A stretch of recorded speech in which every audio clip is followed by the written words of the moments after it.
so far you should have your fully drawn graffiti letter with the grid lines on top of it.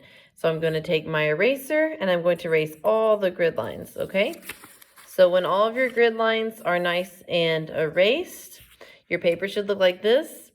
And you're going to start coloring it in today. So you can do two things. You can either use a regular pencil if you don't have colored pencils, or use colored pencils. The first thing I want you to do, if you have colored pencils, you're going to pick the darkest color, which is, in my case, orange. And I want you to color in this drop shadow. The drop shadow is the little thing that sticks out of the letters that makes it look more 3D. So maybe not all of your letters have this, but mine does. So I'm going to color this part in, okay? So all of these little parts sticking out is going to be your darkest color. This again is if you have something sticking out of your letter. And I'll show you an example of that. If your letter doesn't have a drop shadow, it will look like this. That's a graffiti letter, but it's just doesn't have a drop shadow. And if it does have a drop shadow, it will look like this. So see, this one looks a little bit more 3D.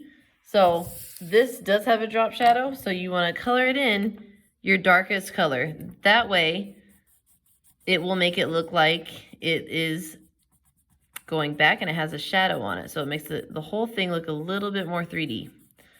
So you're just going to go carefully, staying in the lines.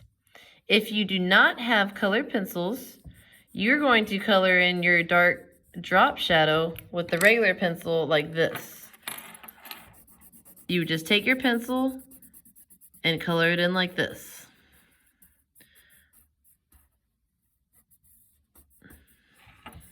Remember, I'm drawing one direction and I'm coloring in all the white spaces.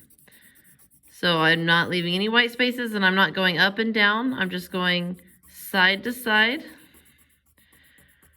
So make sure you're not coloring like this. No, you need to either go like this or like this. None of that coloring all over the place, okay? And here's a little bit more right here. So if you have colored pencils and you have a drop shadow, you want to color it in dark. If you only have a pencil, you're coloring it in like that, okay? And then what you're going to do is you're going to do an ombre, just like we did last year if you were here in my class with the graffiti word. So you're going to take 3 colors that are next to each other in the rainbow.